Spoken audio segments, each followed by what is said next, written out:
I-kuhan ko lang sa inyo yung ginawa nilang pangahak doon sa kuhan ko, sa account na Cluwiblo at saka yung EF Miranda.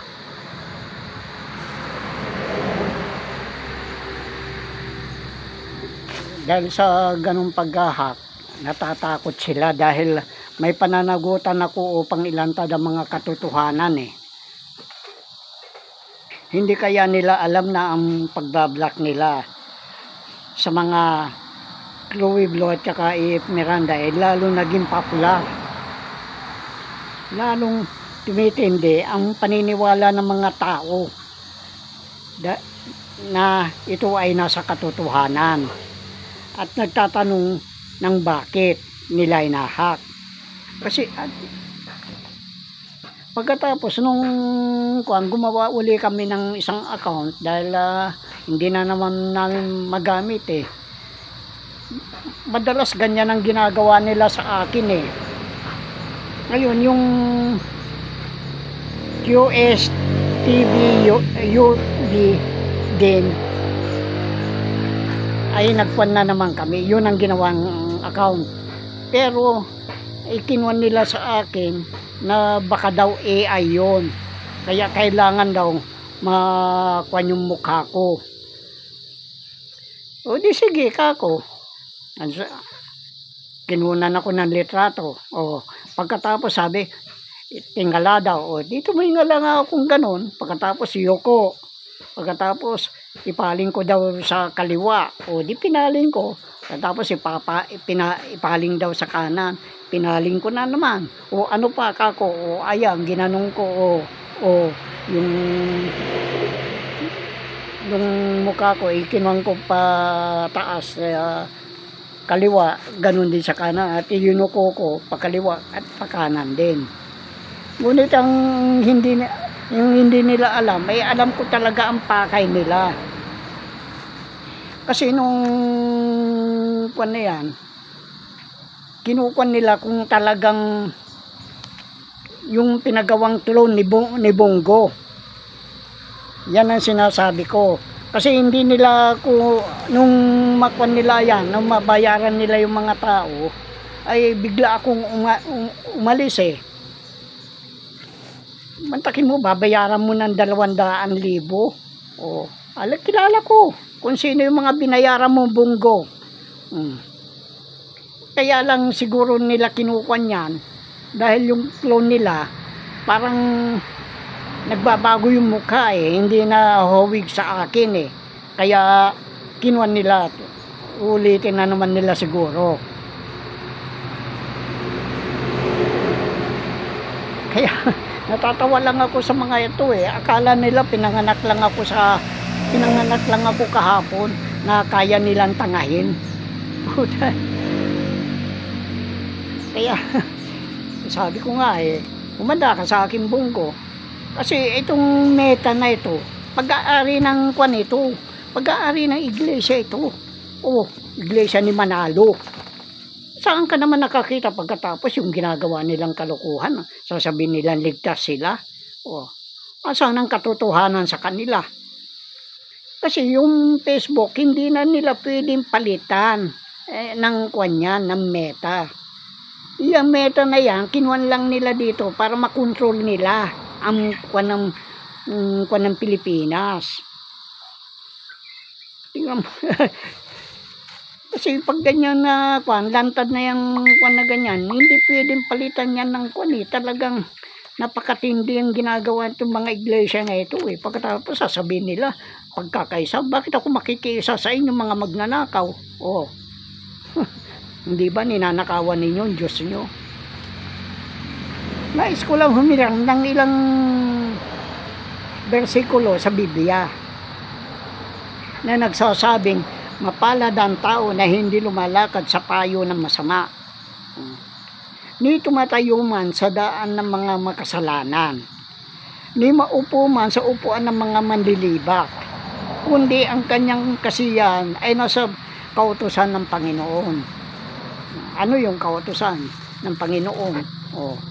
Kasi yung kautusan ni Kwan yan, yung kautusan ni pinagkaloob kay Moses, galing yan kay Jehovah. Oh, Jehovah. Oh, di bakla.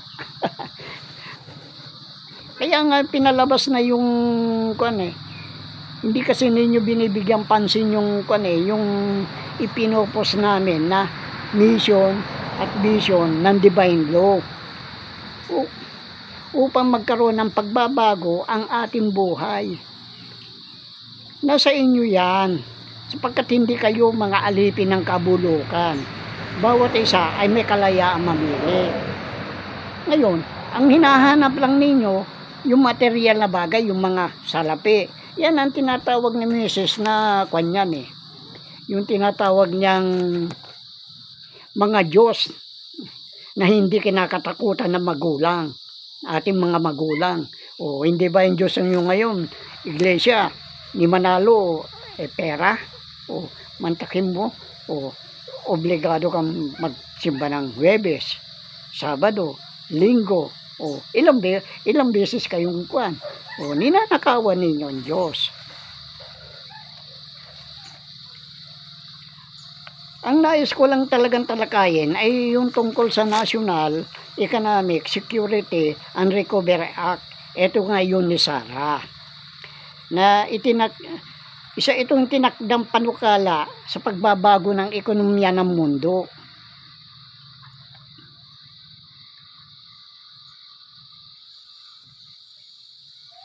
At ang may akda nito ay hindi kasama sa Kongreso, kundi isang sibilyan na ang kanyang pangalan ay Harvey Francis Barnard noong taon 1990s. Sa panukala ay ipinapayo ni Barnard na tanggalin ang income tax. Bakit kasi? May doble-doble pa yan At ipatong na lang sa national tax, national sales tax. Parang yung train na kinuha ni Ralph Recto. Dito niya binatay yan. Nag-research siya dito na lalong popular. Ito yung tax return for acceleration and inclusion law. Kaya nga train Hindi yung train na yung tumatakbo na sinasakyan ng mga tao. Na lalong popular sa bansag na value added tax. Yung pagtanggal ng sobrang tubo ng isang pautang. Kaya nga pagkatapos sisingilin pa nila. May value added tax na nga. Pagkatapos sisingilin pa yung income. Di yan napaghahalata na sila na talagang pawala ng pondo. Kasi may napanood ako sa itong YouTube na ang deficit na nila ay yung 458 billion na. First quarter pa lang yun. Paano itong second quarter? Kaya nga sabi ko, mahigit na 20 million na trillion ang utang ng bansa. Kuno Kaya nga, kung tatanggalin yung sobrang tubo ng isang pautang, palagay mo kaya makukuha pa ang mga bangko? Kinukuha nila yung Bombay na nagpapautang. Pagkatapos, yung bangko, 30% na yung mas masahol pa sa Bombay Pero, bakit hindi kinukuha ng Kongreso ito? Palibhasa, ang mga bangko dito ay mga Marcos pa rin, ang may nauugnay sa mga Marcos. Kaya yung sina Henry C, mga lang yan, mga dami yan. Pero dyan, may mga pera dyan na mahirap, na hindi nila pwedeng galawin yan. O paano yung, wala ng pondo yung Land Bank, at saka yung Development Bank of the Philippines, wala ng mga pondo yan. Kasi dyan bumabagsak sa Land Bank yung mga pondo ng nanggagaling sa ibang bansa sa 1 MDB.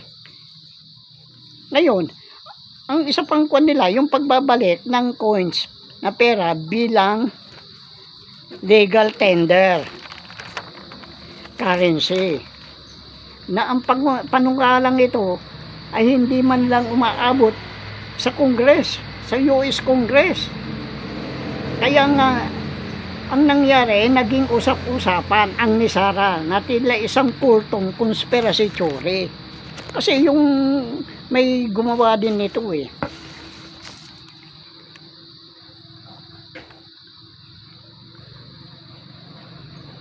Ang numero unong nagtataguyod sa ni Sara Gisara ay si Sieng Candace Goodwin. Isang bihasa sa internet at lalong kilala na bilang Dove of Oneness. Ang pakikiisa sa kalapati. At bagamat nagbigay si Goodwin ng kanyang sariling kuro-kuro, ay walang pahintulot mula kay Barnard. Sapagkat meron sa mga idinagdag na mga probisyon na dapat sumangguni muna siya kay Barnard. At may mga idinagdag, ngunit ang lahat na ito ay nauwi sa walang kabuluhan ng baliwalain ni George Bush at ng Supreme Court. Kasi maapektuhan kasi ang ekonomiya ng Amerika niyan eh. Kaya hindi ninyo alam kung sino nag-propose ng mga ni Sara. Oh. Yan ang sinasabi ko sa inyo, dapat magsaliksik din kayo. May mga minungkahi na pagbabago sa pananalapi. Kaya nagpalimbag siya ng mahigit na 100 kopya. At ang titulo ay Draining the Swamp. At nagpapatuyo ng kumunoy sa pananalapi. Draining the Swamp Monetary. Ang pagbabago ay tungkol sa talakayang patakaran ng pananalapi at ipinaparada ang mga kopya at ipinadala ang mga kopya sa US Congress sa panimulang magpapadali ang gawing batas ito. Pero hindi talaga ito kinuan eh. Hindi talaga pinatulan ng kwan eh. Dahil nga dyan sa mahalata na sila eh. Pag ganyan eh. Kung saan nanggagaling ang pondo ng Amerika. Ang pondo ng Group of 5 ay talagang si Marcos ang nagkukan yan. Palibase patay na siya noon, kaya hindi na niya nasubaybayan ito. Pagkatapos sasabihin nila buhay pa si Marcos. Katarantaduhan yun.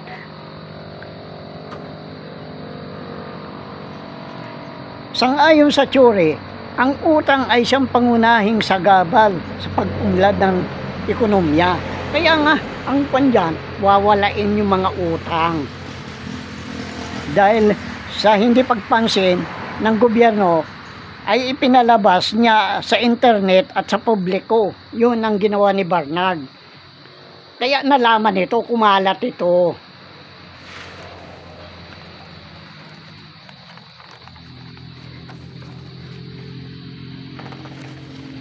Ngunit, noong March 2000, lihim itong ipinasa ng US Congress eh. At naging batas noong permahan ni Bill Clinton. At sinasabing ipapatupad sa oras na alas 10 ng umaga sa araw ng September 11, 2011. Ngunit ang mga computer na ay nasira o sinira sa yung World Trade Center sa New York, kung saan ang mga beneficiary ay tatanggap ng mga trilyon sa tinatawag na prosperity fund. Bago mangyari, ay nag-issue ang US Supreme Court ng gag order. At kung sino man magtatalakay ay mapaparusahan ng kamatayan. Oh. Ngayon, ano nangyari nung September? Nung ikukuan na yan? Di ba pinabagsak? Ang sabi nila, ninakaw yung mga ginto. Walang ninakaw na ginto.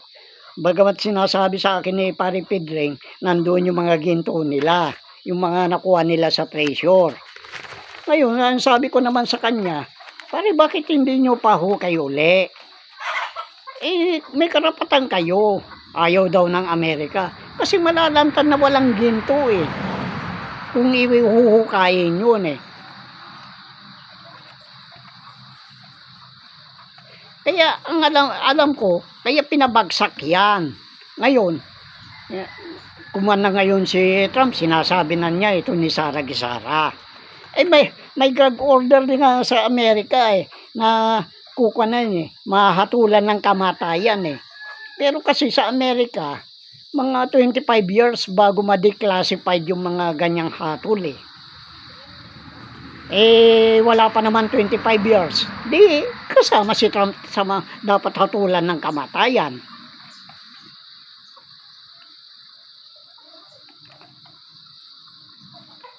Kaya nga, ang kanyan, dapat yan sa 2026 pa.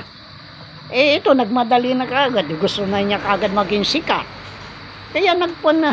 Kasi yung pagkakalat ng ni Sara Gisara, kung ganyan sa buong mundo nagkuan ito si Goodwin ng nagpakuan siya ng mga sa internet, nagpalaganap siya sa internet ng mga ni Sara Gisara sa iba't ibang wika. Kaya ito kumalat na marami na nagkuan, kaya nabuo yung Gisara. Gusto kasi ni Trump nito maging sikat. Tarantado na puti. Saan kaya siya kukuha ng pera na parang ipamudmod? Kasi yung sabi niya, napapahiya na siya Dahil ang sabi niya, sa bawat sa mga ipinanganak ng 1962, ay tatanggap buwan-buwan ng $5,000. Ilan yung na yan? Asan ngayon yung pinangangako mo? Yan sinasabi ko sa inyo Walang kwan Pero sinasabi naman niya na dapat maunang ikusokpan sa ni Sara Gisara. Ano yung ikusokpan? Hindi ba yung economic, social, hindi ko na makuha niya, economic social kwan yan sa mga pan economic social fund. Yan yung sinasabi nilang yung prosperity fund. Mga binabago-bago lang nila Kaya may kinalaman ang mga Committee of 300 na sa mga ni Sara Gisara. Sa buong akala kasi nila makukuha nila Kaya nga kinuwan uli si Trump na kumandidato para siya ang magti-trigger niyan dahil hindi makuha ng mga Marcos Hindi naman kasi pag-aari ng mga Marcos yan Kaya napakadupang talaga ng mga Marcos.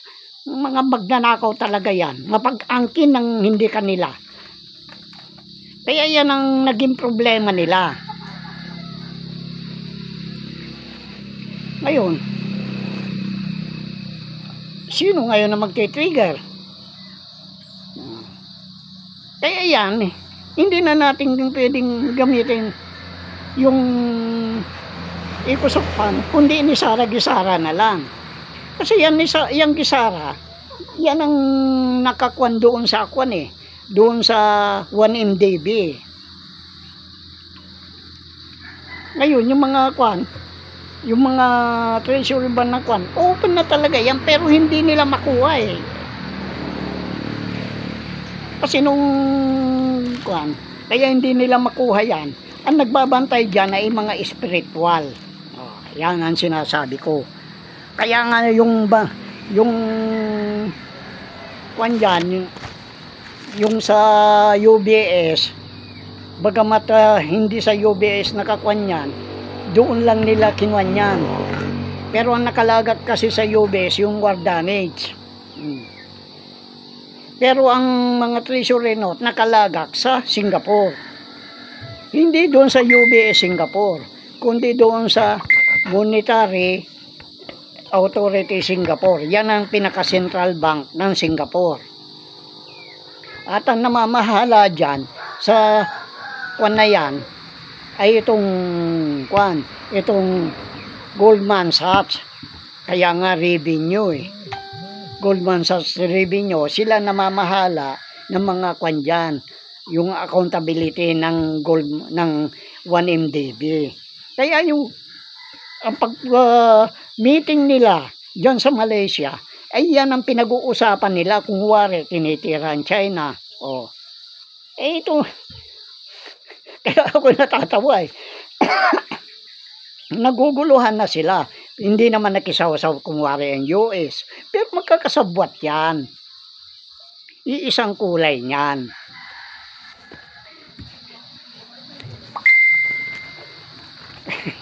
Ewan ko kung ano nang kung ngayon. Hindi nila makuha. Paano yan ngayon? Kasi pinapress ko lahat ang mga account na mga yan ay hindi nila pwedeng galawin yan. Oras na ginalaw yan, mananagot naman yung mga bangko. Dahil nakapress na lahat yan. Kaya walang pera.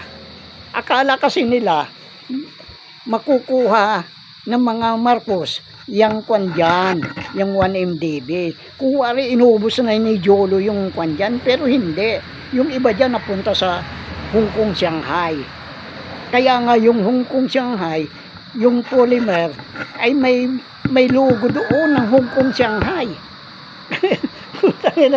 Kung ano-anong malabas sa ginagawa nila, binubulgar ko naman.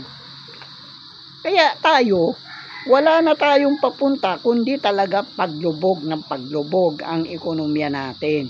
Siguro mapapansin ninyo na ang natin, ang mga bilihin ay pataas ng pataas. Tapos sasabihin nila yung mga infrastructure, utot nyo. Pilay na yan, walang pundo yan. Kaya dyan sila nakuan.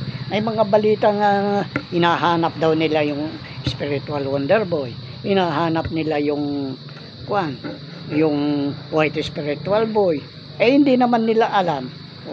Kaya yung pagsulat ko, yung letter of authority, na yan. Kaya lang, meron kang dapat ipapaliwanag yan. Paano ninyo ipapaliwanag yung 1,335 days? Yan ang sinasabi ko sa inyo na napakabigat. Kung bakit nagpapatuloy ang kasamaan. Nandyan na lahat yan. Kaya yung na yan, yung nasa Malaysia, ayan ay pag-aari ng inheritance. Kaya ang ginawa ko, ipinost ko muna para malaman ng mga tao. Pagkatapos, at saka ako nagpadala doon sa doon sa mga dapat kaukulan. Hindi naman nila alam kung hindi naman doon sa Central Bank ng ng Singapore ang tatanggap sino nakakikilala yung sinulatan ko? Kaya nga yung una kong sinulatan, si Axel Weber, yan din ang siyang gumawa ng pagsara dyan. Kaya nagtataka sila bakit na hindi sila makakilos yung IMF at saka World Bank. Kaya ikinuha nila yung BRICS. Ngayon, may mga may mga bagay pang kinukuan ipapaliwanag ko pa ito yung pag-lockdown na sinasabi nila Kaya kung ganyan ang ginagawa nila ano pang mapapala ng mga kwan. Nung kwan, ayaw ko namang galawin yan. Dahil ayaw kong kwan, dahil yung kwan sa akin, ipinakita sa akin na ang balak nila, yung makuha ko lang yung share ko, ikukuha nila. Ang gagamitin nila, yung clone ni Bongo. Oh. Sinasabi ko na nga eh. Oh. Yun ang gagamitin nila ngayon, yung clone ni Bongo. Na, yung pinagawa ni Bongo na clone na kamukha ko. Eh hindi nila makuha ng mukha ko. Ngayon, kaya yun ang kinuha nila ngayon. Kasi bumayad si Bongo ng 200,000 isang tao eh. Para malaman lang yung mga sekreto ko eh. Akala nila hindi ko alam yung mga hindi makakaabot sa akin yan. Eh, kung sinabi sana sa akin ng tao, di sabihin ko, kunin mo. Oh. Paano yan ngayon? 2 katao yung binayaran nila. Para masiguro, dahil ang laking kayamanan eh. Kaya nga para masilaw, kaya ganyang kalaki ang ikinuha ni Bongo. Ngayon, sinong sinasaalang-alang nitong mga kwan na ito, itong meta na pag-aari na Iglesia ni Cristo? Di si Bongo. Oh. Pagkatapos sasabihin nyo, magkakagera, katarantaduhan. Hindi nga kwan eh. Kaya nga sinasabi ko, yan, puro palabas lang yan. Mag-iingat din ako dahil yan China, si Siping, kung wari pinatalsik lang yan, hindi yan ang tunay na Siping. Clone din yan, yung gumaganap ngayon. kaya akala nila hindi ko alam yung mga ganung bagay na ginagawa nila sa akin. Oh, nakakaawa ang Pilipino. Oh. Mantakin mo ang ginawa ng mga Marcos. Yung mga ibang bansa ang nakikinabang, samantala yung takapagmana wala.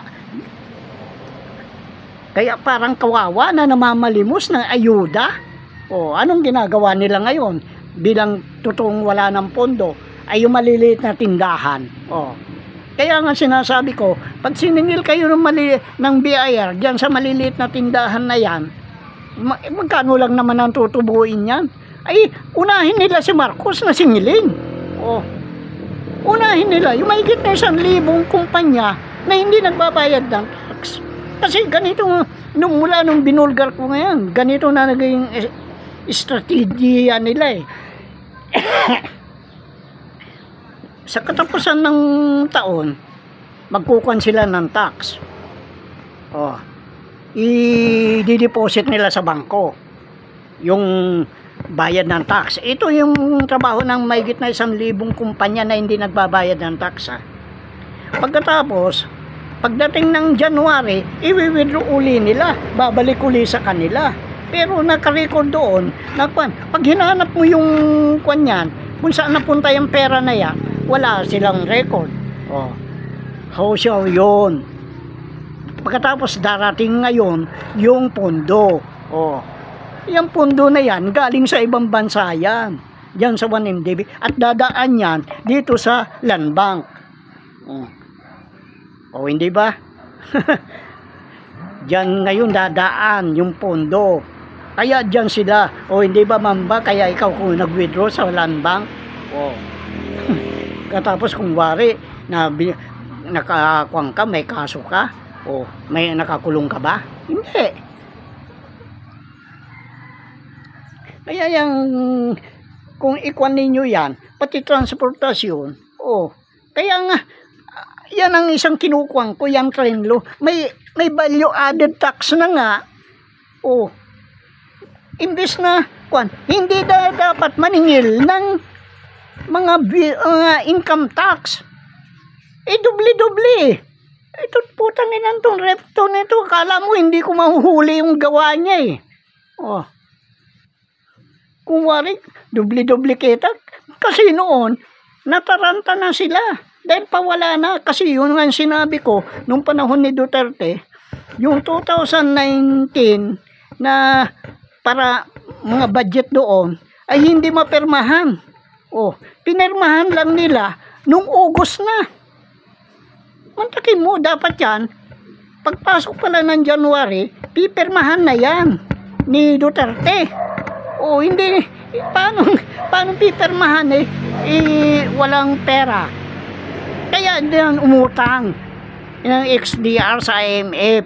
Kaya pinakamalaking inutang yung bugok na Duterte na yan. Pagkatapos pagtatanggol ninyo, mga bugok kayo, mga ulol kayong DDS. Sabihin ko sa inyo, mga inutil kayo, mga tanga-tanga kayo. O, mga bobo, tanga, moron. O, pagtatanggol ninyo, yung nagdulugmok. Pagkatapos itong mga Marcos na ito, anong ginagawa sa inyo? O, sila lang ang nakikinabang. Ibang bansa nakikinabang si Siping, yung kwan na yan, yung Amerika na yan. O, tignan mo ngayon, tahimik si Trump. Walang magawa. hindi sa kanya yan eh. O. Kaya, parang binigyan lang ng candy na. O, pagkatapos mapait yung loob. Talagang wala talagang mangyayari sa bansa pag pinagpapaniwalaan ninyo yung dalawa na yan. Mula pa kay Ramos, hanggang kan. Kaya nga sabi ko, may mga kumpa ko, magsasalita pa ako, ipapaliwanag ko itong kwan na ito, itong monkeypox. Bakit niya? Dahil balita na sa ibang bansa na dito sa Pilipinas magsisimula yung monkeypox na yan. Ikukuhan ko yan. Dahil ako, nahuli ko na yan ang sikreto niyan.